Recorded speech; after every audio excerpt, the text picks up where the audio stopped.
So recently Rolux reached out to me about testing out some of their V-mount batteries. Now, here they are right here. I love V-mounts, especially cheap ones, but usually there's a compromise here or there. So I was kind of going in this review wondering what is going to be the thing missing from these batteries. And honestly, they come with quite a few features that are kind of high-end professional features for a pretty reasonable price. So here we are, the Dynasty 1 and Dynasty 2 50 watt and 99 watt V-mount batteries coming in for about 180 and about 150 bucks each.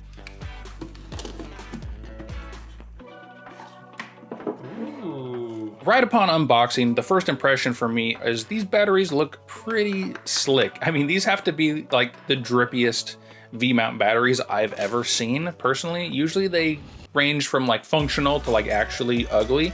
I've never had like a luxury V-mount battery. A luxury battery? Is this even possible? Is this even legal?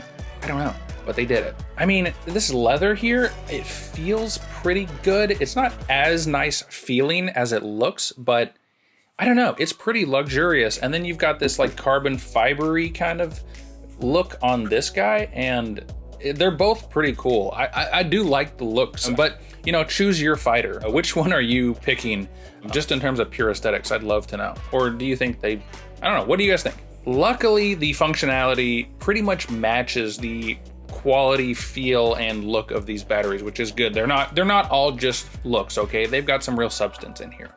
The build quality is really nice in addition to the looks. The buttons feel pretty good. There's a ton of different power options, a decent enough LED screen with all the relevant info, including how long your battery has left. Usually on these cheaper batteries, it's just a bar on the side or a percentage, which is still good. And again, I never really have gotten to the low percentages, like under 20% after like a huge long wedding day. But it's still nice to know like I've got this many hours and minutes left specifically. So that's a feature I usually see missing on some of the lower end V-mounts. We've got a 1/4 inch mounting point. So if you want to put it on a tripod or a gimbal, there's a wrist strap, even though I'm going to take that off, you know, you do you.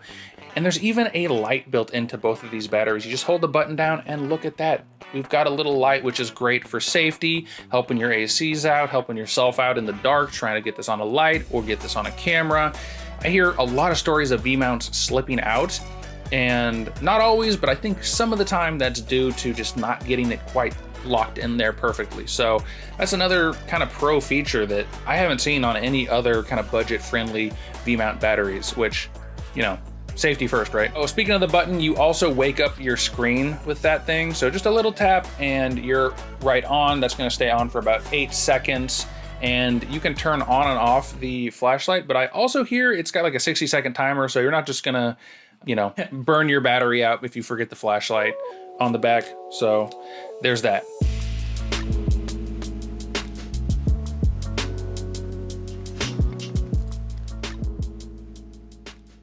As far as the ports go, we've got one D-tap, a USB, a USB-C, as well as 2 different DC ports for 8 and 12 volts. Pretty nice, although I kind of do wish it had 2 D-taps, which, you know, it is what it is. I think that's the only compromise I've found so far in these batteries, and it was probably a deliberate decision, obviously, but part of me wishes there was 2 D-taps, okay? What can I say? But it's not really a big deal, and honestly, it might actually be a benefit for certain people, especially people that have cameras capable of, you know, powered delivery, like the GH6, the G9 II, the S5 II. You know, maybe there's other companies that have power delivery. I use Panasonic. But yeah, if you use the dummy battery on the GH6 or something, I've had a few times where the dummy battery or the cable or something wasn't connected all the way. And of course, when you disconnect it, there's a chance your file gets corrupted. And I know there's a chance you can recover it and all that, but better safe than sorry, right? So I think honestly having a regular battery in the camera and doing power delivery via USB-C might be the best way to go.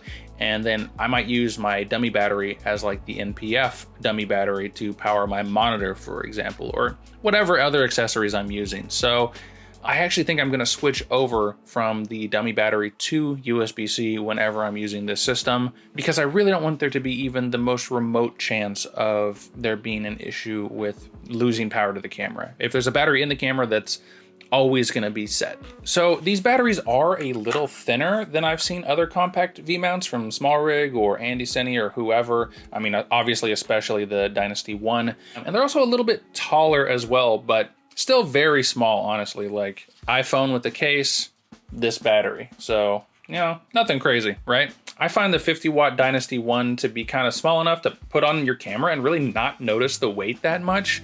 While the Dynasty 2, you're definitely going to notice it, but you get that decent like chest pad almost if you want to kind of like just lock that into your shoulder and go for it. So again, it really just depends on what you're doing, how much power you need, and what form factor works better for you. But I do love the weight of this Dynasty 1 if I'm on a little bit shorter of a shoot. And the Dynasty 1 is small enough to be, you know, a battery bank. It'll fit on a tiny little backpack or even in your pocket if you're brave enough. I wouldn't recommend that necessarily. I think this is going to be going on like some hikes with me and things like that. We'll see. As far as battery life goes, let's get into the real nitty gritty. Whether using power delivery or the DTAP or whatever, if you're just powering your camera like the S5 II or the GH6, those cameras take about 10% every hour off the battery, which means, you know, going full 4K 60 all the way non-stop recording, you could go for about 10 straight hours, which I think your memory cards are going to give out before your battery is in this situation. So yeah, that means you're going to get about 10 hours, 9 or 10 hours easily out of the 99 watt hour battery.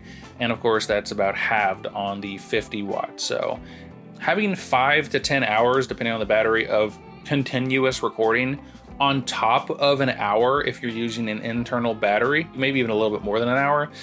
Yeah, I cannot explain to you how just like never changing the battery just feels good in a wedding, on set, and just, yep, I'm good. Yep, I'm good. Again, changing batteries isn't hard. Keeping an eye on battery percentage isn't hard. But the second you have one less thing to worry about, it's tricky to go back. I'll just put it that way. I really love it. And, you know, personally, I'm going to be taking this on most shoots on like weddings and long days, just because I won't have to worry about charging it throughout the day and things like that. But even this, I'm thinking about getting a whole second V mount set up just so I can use both. I'm fully converted personally. And of course, the more accessories you kind of end up adding, the quicker the battery is going to draw. So if you've got power delivery into the camera and a MPF battery off to your monitor, sure, that's going to drain things a little bit faster, but you know, just as like if you're just powering your camera, I wanted to set that as kind of a standard, right? And being both under 100 watt hours means these are great for traveling. I know a lot of batteries with an over 100 watt hour capacity can cause some problems. So either way, look up with these batteries or whatever you use, look up whatever local laws and regulations may be in place. But yeah, these are definitely travel friendly. I was able to somehow deduce that on my own with some subtle hints that they put on these batteries. God, I should have been a detective. So yeah, the Dynasty 1 50 watt is definitely good being under 100, and the Dynasty 2 at 99, they're like going right up to that line and being like, but I'm not over. See, 99, not 100. So yeah, if you do a lot of traveling, or you may ever do some traveling, these will be good to go. For the most, I'm pretty sure. Check, like I said, check in. And again, some of these premium materials are just nice to have on a battery that just looks good, and it does the job too. So great build quality, great features, great look. I just, again, besides the single DTAP, which isn't even that big of a deal, I am struggling to say anything too bad about these. I mean, maybe the flap could be a little better, but it's fine. You know, is this my biggest complaint? The flap is not the best? I think that says it all. Only one DTAP, the flaps are kind of stiff. Everything else is pretty great. Honestly, I have nothing bad to say. That's not very fun, but that's how I feel. Maybe the plastic on the bottom's kind of sharp. You can put the, you know, Dynasty 1 on if you're looking to keep your setup kind of minimal. You can go up to the Dynasty 2 if you want a little bit more heft and to balance out one of the bigger lenses like the 24-70 on the S series cameras or the 10-25 on the GH6, which it's about the same weight as the camera and lens, so you end up with a more balanced setup most of the time. So yeah, you can definitely find slightly cheaper batteries. Maybe if you look, you can definitely find some really expensive ones. And there's a few in the same ballpark, but I really think the low price and the features this brings without really any downsides, except for the very few I mentioned, which if it's a make or break for you, fine, that's for you. But I think for most people, it's not gonna be a big deal.